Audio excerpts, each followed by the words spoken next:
ka qenë komandanti I Military Transition Team në Irak, ka pas kënaqësinë po ashtu të njihet edhe me forcat e armatosura shqiptare, punoi dhe të bashkëpunoi me ta duke vlerësuar maksimalisht, dhe njëkohësisht ka qenë si komandant I NATO-s për trajnimin e forcave në ushtarake irakene, por dhe të Ministrisë Brendshme të Irakut. Unë kam pasur nderin dhe privilegjin ta njoh për një kohë Gjenerali Barberon edhe në aktivitet jo vetëm thjesht si ushtarak, por edhe në çështje të sigurisë. Zoti Barbero ka qenë po ashtu një figurë e nderuar dhe respektuar me shumë medalje në Shtetet Bashkuara të Amerikës, dhe është nder dhe privilegj jo vetëm për mua, por besoj për gjithë ju që të kemi këtu mes nesh Gjeneral Barberon dhe të mundsojmë që sot të diskutojmë rreth asaj çka duhet bëjmë ne pas samitit NATO-s, kush janë sfidat e sotme të sigurisë dhe në mënyrë të veçantë kjo situatë e cila nuk na lë jashtë as ne si Shqipëri, situata me Iranin. Ju dëgjua dje liderin e Iranit, Khomeinin, I cili përmendi dhe Shqipërinë si një faktor negativ që ka strehuar terrorist. Unë do ta bëj qartë pozicionin tim, por besoj që është dhe juaj, që Shqipëria është një vend demokratik, që gjithmonë I është gjendur njerëzve të nevojë. Angazhimi ynë për të mbështetur rezistencën iraniane ishte si pjesë e vlerësimit që ne kemi për vuajtjet e shumë njerëzve dhe duke dhënë ndihmë dhe mbështetje, siç kemi gëzuar ndihmë dhe mbështetje, por njëkohësisht për të përgjigjur dhe përgjegjësive tona si vend antar I NATO-s dhe në mënyrë të veçantë partneritetit me Shtetet Bashkuara të Amerikës, duke pasur këtu një grup njerëzish në ombrellën e UNHCR-it dhe në mbështetjen e Kombeve të Bashkuara. Edhe një herë dua t'ju falenderoj dhe më lejoni që me kënaqësi t'jap fjalën Generalit Barbero. General, floor is yours.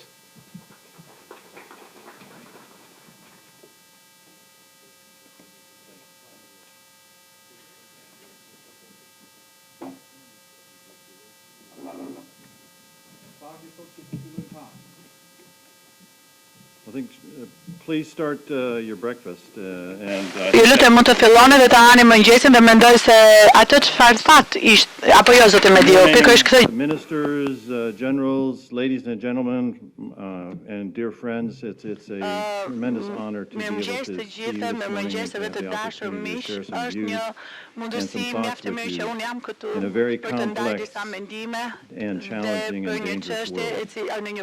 First of all, I thank my good friend Famir for everything he's done to improve U.S.-Albanian relations. He's a great friend of the United States and a true statesman. And I think his initiative to set this think tank is important. The region is important to the United States, and I'll discuss why in a few minutes.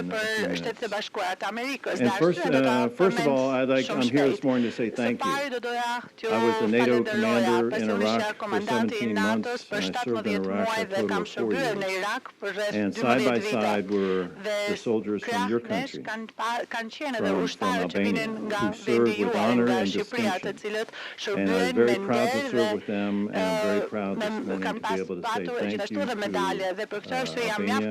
Thank you for always giving more to the United States than we give back, and giving more to NATO than NATO gives to you. You're a loyal ally, and I just wanted to say thank you for your soldiers and your service. So this morning I'd like to take time to talk about several topics. NATO, talk about, today I'm here as a businessman, the business environment here and what we can do to strengthen ties between America and this great country in that regard. And then also talk a little bit about current events. I know actions in the Middle East have dominated the news the last few days, and I'll give you my view on that, and then have some time for questions and answers. First of all, NATO. I've served twice as a NATO officer, once as a colonel, then, as I said, the NATO commander in Iraq as a lieutenant general. And I believe NATO is the indispensable alliance. It is stronger today, and it is vitally important as we are in this period of great power competition to have a strong enduring NATO is essential for all of us, for Albania and for the United States. And despite, I tell people when they look at the United States today, don't pay attention to the tweets, pay attention to the policies. And I think the policies of the United States have underscored my comments and the importance and significance of NATO to the United States and to security. I would tell you that it's good to see the report from the recent NATO summit in London, that spending is up. That's critically important for reasons we all recognize, and for the alliance's continuing commitment to counter terrorism. Terrorism is here to stay. It will affect all of us. It has affected all of us. So I was very greatly encouraged to see that in the statement coming out of the summit. You can't talk about NATO and in this region of the world without talking about Russia. And I fully endorse NATO's policy towards Russia of defend and dialogue. But I think the D in defend is a capital D. You have to have the defense, and Russia understands that and respects a strong defense. I think Mr. Putin's goal is to challenge the legitimacy of every Western institution they can, whether it's American elections, whether it's NATO alliance, to try to interfere with the operations of the EU, elections within all the parties. He is trying to delegitimize all of these Western institutions that we hold so dear, and that for many of our fathers and grandfathers fought and shed blood to defend. So I think we need to continue this policy of defending strongly while trying to have a dialogue with Russia. But of course, the dialogue takes two parties, and we have to get Russia to understand that.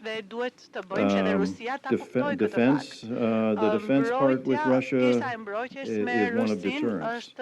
And the two capabilities for deterrence, as we all know, is A, to have the capability to deter, and then B, to have the credibility with deterrence. So we must continue to stay strong, continue to have these exercises in NATO, make sure our spending in NATO, so that we can demonstrate to Russia today and whoever challenges NATO in the future that we have the capabilities that we demonstrated, and we have the will or the credibility to be a defense.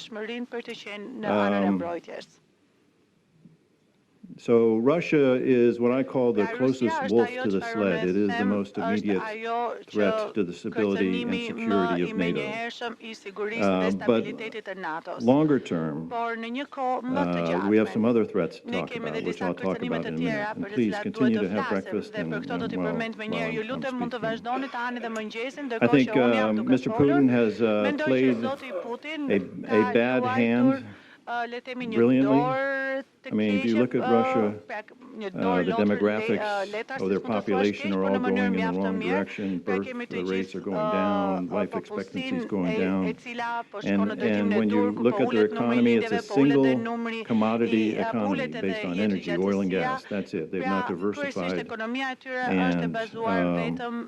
I'm not sure that this is sustainable. So Russia is the most, I think, immediate threat to NATO. We have to stay aware of that, but there are other threats, cyber threats. And for every country, institution, national institution, or business, if you've not had a cyber attack yet, it's coming. So ask yourselves, I'd ask you to look, and the Alliance, I know, is stepping up to this. The United States has placed great emphasis on cyber training, cyber defense. Also, I think there's a place for the NATO in the response to natural disasters.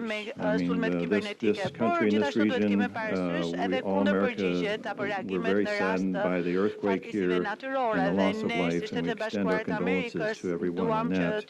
But I think that should be a drive to action and a response, a regional response. So is it possible for the nations in the region to put together a regional response to natural disasters, whether it's fires, earthquakes, or whatever. And I would challenge you to take a look at that to see if the regional states here can set up some sort of informal cooperation in that regard. So what is the future threat? I think in the world it goes without question that the greatest competition that we will see in the next decades and currently is China. And I know General Jones, my good friend, was here several months ago and spoke to you almost exclusively about China, 5G, and the threat of that. And I endorse everything he said, and I applaud Albania for its resistance to 5G from China. It is the gift that keeps on giving. In other words, if they get into your networks with that, they will stay in your networks. And I tell my friends across the world that they're going to be faced with a choice. They're going to either choose to go with American or Western technology or Chinese. It is a binary choice. At some point, you cannot have both.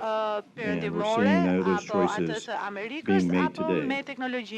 I sat down with a Minister of Defense in a Middle East country, and I saw where their country had signed on to the Silk Road Initiative with China. And I said, Mr. Minister, and the same hand, on one hand, they signed the Silk Road agreement with China. On the other hand, they said, we want to stay close to the United States and be your best friend in the region. And I said, Mr. Minister, you have a choice. I said, you're going to have a choice to either be aligned with the U.S. and the West or be aligned with China. And that extends all the way to technology. And he said, well, we can handle China. Not a problem. So I said, well, let me just recite a small poem to you, Mr. Minister, and it goes something like this, and I hope it translates well. And think of China as the tiger. There once was a lady from Niger who smiled as she rode on a tiger. They returned from the ride with the lady inside and a smile on the face of the tiger. And I said, you may think you can handle China now, but China's like the tiger that has eaten and will eat many of its current friends. And I know that the attraction of Chinese investments is very attractive, but I would ask you to think about the long-term implications of China influence. Chinese trying to buy up all the natural resources, and China is a competitor on the world stage and will be in a very aggressive manner. So we have current threats now, terrorism and other threats. The long-term strategic threat for definitely the United States, and I would think our friends, NATO allies and friends in Albania, is the threat of China.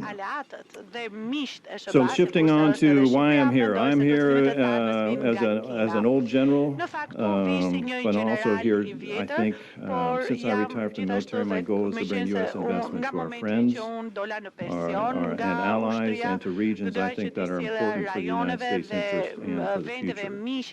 So I do a lot of work in the Middle East, which I think is a critical area, and also in this region. I'm here in Albania to try to bring U.S. investment and U.S. business here. And I think, as I look at your country, it has tremendous advantages. The language skills, a skilled workforce, a growing and thriving democracy, and leadership, like Fatmir and everyone else in this room that is interested in moving this nation forward. So if we can bring U.S. business here and strengthen those ties, then we'll strengthen the security, I think, of Albania and help the United States. But this requires several things. And I would ask you a series of questions for you to think about. Has Albania taken all the steps that it can do to attract international investment? Have you taken all the steps to strengthen action, the fight against crime, corruption, drug trafficking? Are your foreign investment laws at the right place where they need to be to make foreign investment attractive and to lower the risks of foreign investment? And are there legal guarantees to protect foreign investors once they come here and decide to partner and do business? So I'd ask you to take a look at that. We can all, my country can improve those, we can all improve in those areas. And I know you're going through a very, you've done a lot in these areas and you're to be commended for that. There's still work to be done. And I know you're going through a very tough period of judicial reform, but at the end of that process and at the end of these changes, I've no doubt, given the human capital here, that Albania will be successful and be thriving as a center for foreign investment, and that's what I'd love to see. So how do we improve the business ecosystem here in Albania is a question for all of us to continue to work in. I would challenge you to determine how better you can market Albania to the United States and outside as a place to do business and to invest. Other countries have things such as free trade zones, so I think those, initiatives like those are important, and I'd ask you to consider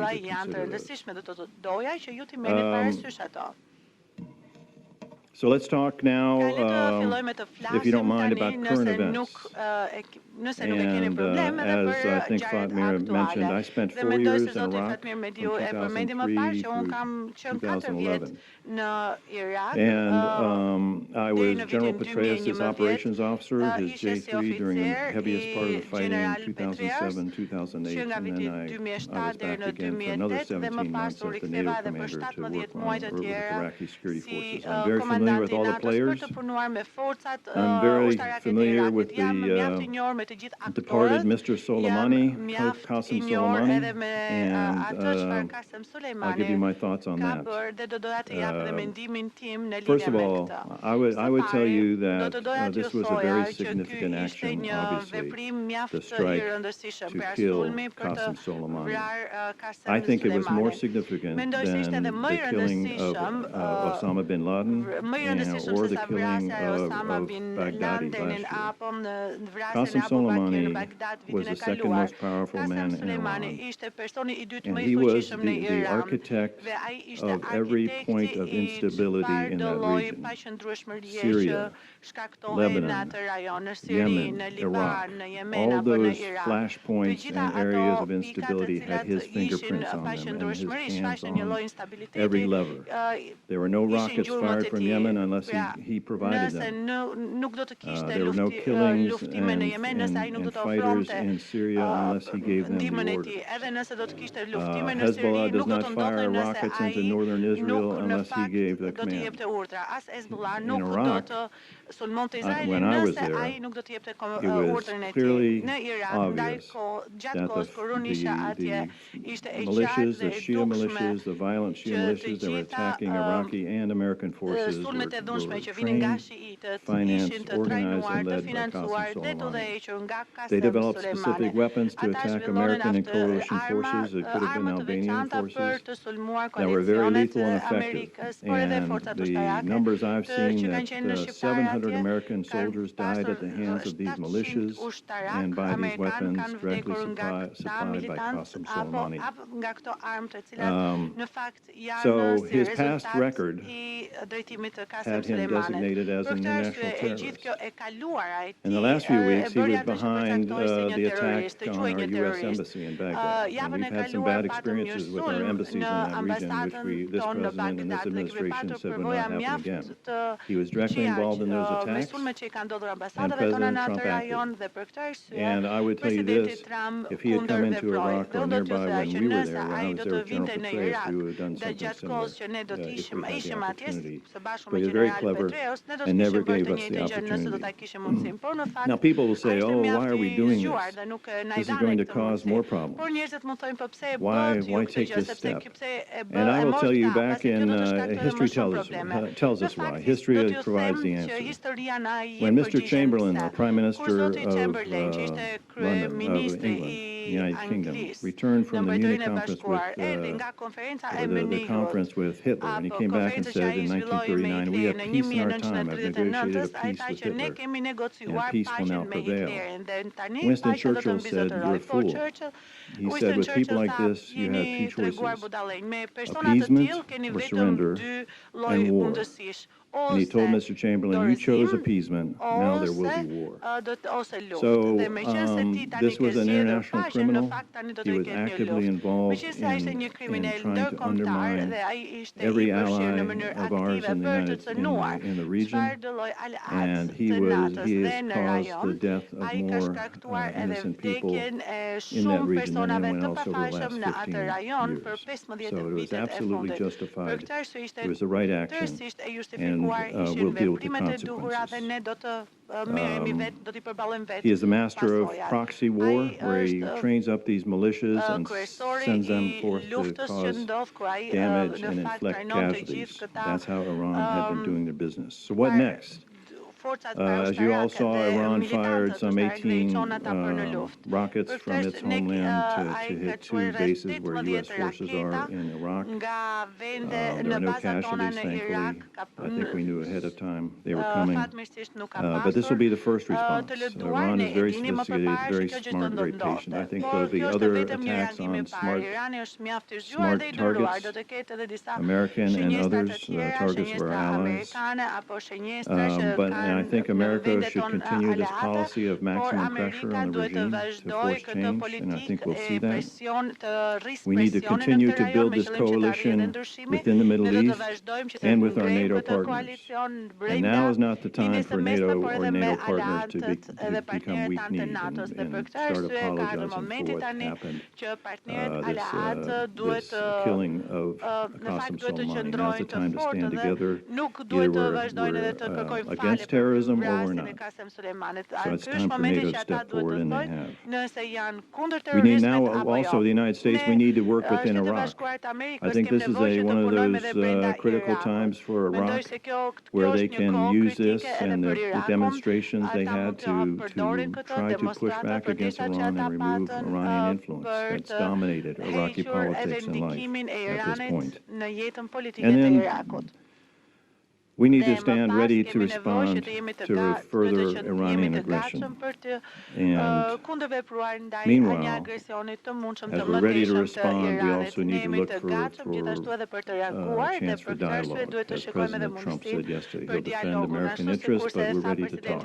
And I think, and we can talk about this in the questions and answers, I think there's some indicators from Iran that this may have been the point now to step back and start the dialogue.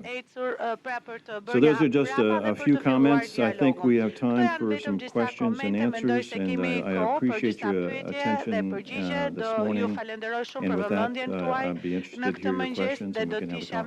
a talk. Thank you. So questions. Who has the first question? Yes, I figured you would. He has to use the microphone. White House with the Congress, Congress with the White House, and Congress with the Congress. And a lot of discussions and concerns in the United States about the act. Was it proper or not? So, my question is it, because also we are a bit confused about that act. So it should be authorized from the Congress or not? Mm-hmm. And the second question is, Trump made it clear that we will not allow nuclear Iran. Even before saying good morning, he said, as president, I will not allow it. And you had a nuclear deal before with Iran. So how this is going to go in the future? Well, a couple of questions. We are, as far as the political atmosphere in Washington, we're in the midst of an election campaign, and a lot of things are being said. A lot of groups are being, a lot of polls are being taken.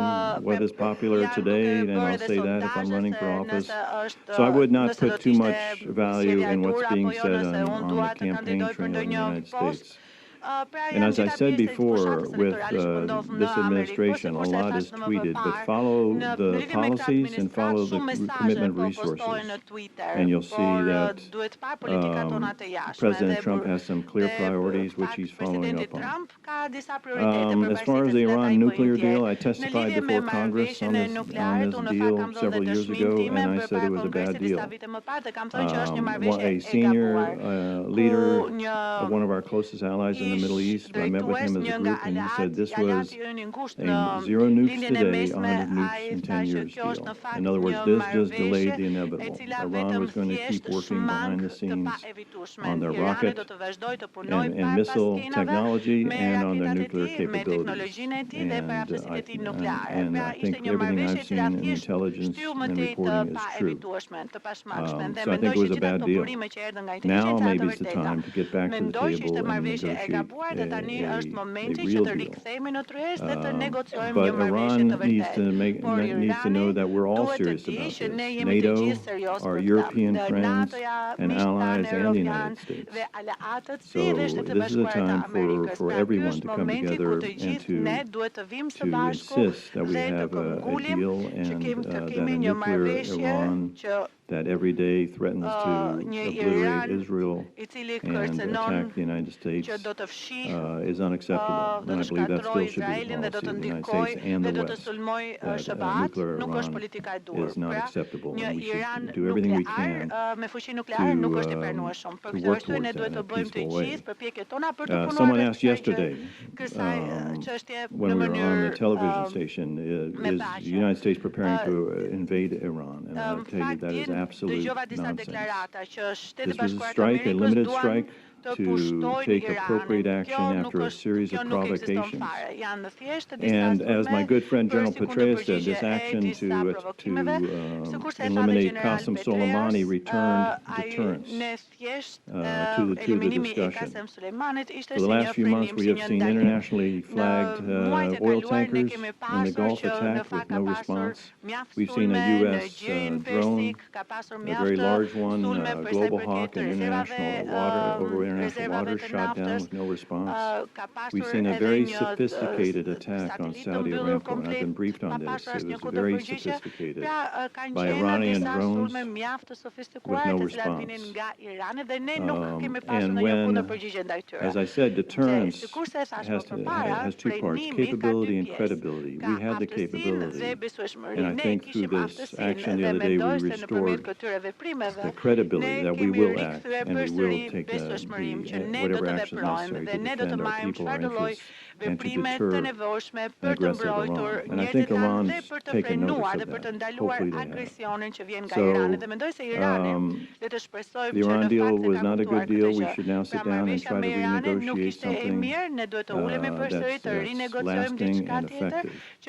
And at any time you try to buy off tyrants with funds or meaningless agreements, whether it's in 1939 with Germany or a few years ago with Iran, it leads to bad outcomes. Me Hitlerin edhe disa vite më parë me Iranin, kjo do të sjellë gjithmonë rezultate të gabuara apo jo të mira.